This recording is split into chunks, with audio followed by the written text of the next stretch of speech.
ಅಂದ್ರೆ ಸ್ವಲ್ಪ ಬಿಳಿ ಬಿಳಿ ಬಟ್ಟೆ ಹಾಕೊಂಡು ಸ್ವಲ್ಪ ಸೀರಿಯಸ್ ಆಗಿ ಏನೋ ದೊಡ್ಡ ಭಾಷಣ ಹೊಡಿತಾರೆ ಅಂತ. ಬಟ್ ಇವರು ನೋಡಿದಾಗ ಯಾವ ಆ್ಯಂಗಲಲ್ಲೂ ರಾಜಕೀಯ ಕಾಣಲ್ಲ. ನಂಬ್ತಾರೆ, ಆಡ್ತಾರೆ, ನಂಬ್ತಾರೆ, ಕುಡಿತಾರೆ. ಇಂಥ ಲೀಡರ್ಸ್ ಇನ್ನೂ ನಮಗೆ ಜಾಸ್ತಿ ಬೇಕು. ಸೊ ಖುಷಿ ಆಯ್ತು ಸರ್. ಎನಿ ಟೈಮ್ ಇಂಡಿಯನ್ ನಾವು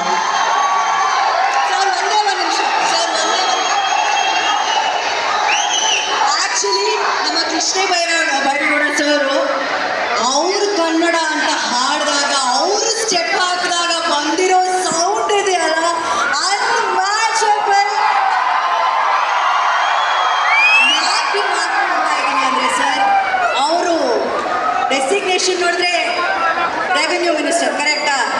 ಆದ್ರೆ ದುಡ್ಡನ್ನ, ಸಂಪತ್ತನ್ನ ಯಾರು ಬೇಕಾದ್ರೂ ಸಂಪಾದನೆ ಮಾಡ್ಬೋದು.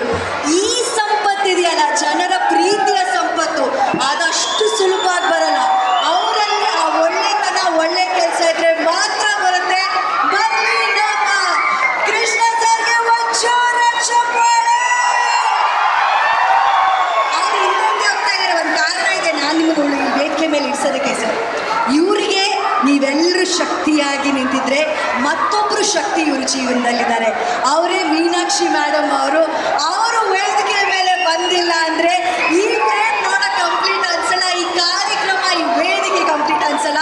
ಪ್ರೀತಿಯ ಚಪ್ಪಾಳೆಯೊಂದಿಗೆ ಕೃಷ್ಣ ಬೈರೇಗೌಡ ಸರ್ಗೆ ಒಂದು ಶಕ್ತಿಯಾಗಿ ಮಹಾಲಕ್ಷ್ಮಿ ರೂಪದಲ್ಲಿ ಅವ್ರ ಲೈಫಲ್ಲಿರುವಂಥ ಮೀನಾಕ್ಷಿ ಮೇಡಮ್ ಅವ್ರನ್ನ ವೇದಿಕೆಗೆ ಬರಮಾಡ್ಕೊಳ್ಳೋಣ.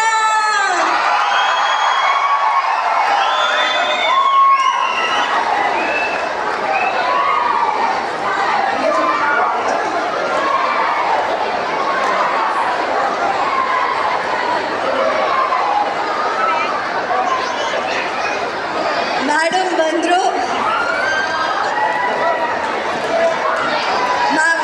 ಸರ್ ಮಾತು ಕೇಳೋದು, ನಿಮ್ಮ ಪ್ರೀತಿಯ ಮಾತು, ಒಂದೆರಡು ಮಾತು. Thank you. ನಮ್ಮ ಕ್ಷೇತ್ರ ಬಂದಿದ್ದಕ್ಕೆ ಮತ್ತು ನಮ್ಮ ಜನರ ಮನಸ್ಸಿನ ಮುಟ್ಟಿದ್ದಕ್ಕೆ ತುಂಬ ಧನ್ಯವಾದ ನಿಮಗೆ ಮತ್ತು ನಿಮ್ಮ ತಂಡದವರು. Thank you.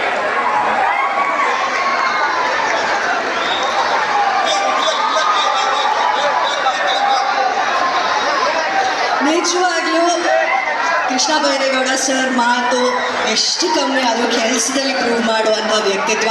ಮೇಡಮು ಅದಕ್ಕಿಂತ ಕಮ್ಮಿ ಮಾತಾಡಿದ್ರು. ಒಂದು ಶಕ್ತಿಯಾಗಿ ನಿಂತಿರೋ ಮೀನಾಕ್ಷಿ ಮೇಡಮ್ಗೂ ಧನ್ಯವಾದಗಳನ್ನ ತಿಳಿಸ್ತಾ, ಒಂದು ಇಲ್ಲಿರುವಂಥ ಪವರ್ ಇದೆಯಲ್ವಾ, ಗುರು ಸರ್ ಬರುವಾಗ ಪವರ್ ಹೌಸ್ನ ವೇದಿಕೆ ಮೇಲೆ ಕರಿತಿದ್ದೀವಿ ಅಂತ ಹೇಳಿದೆ.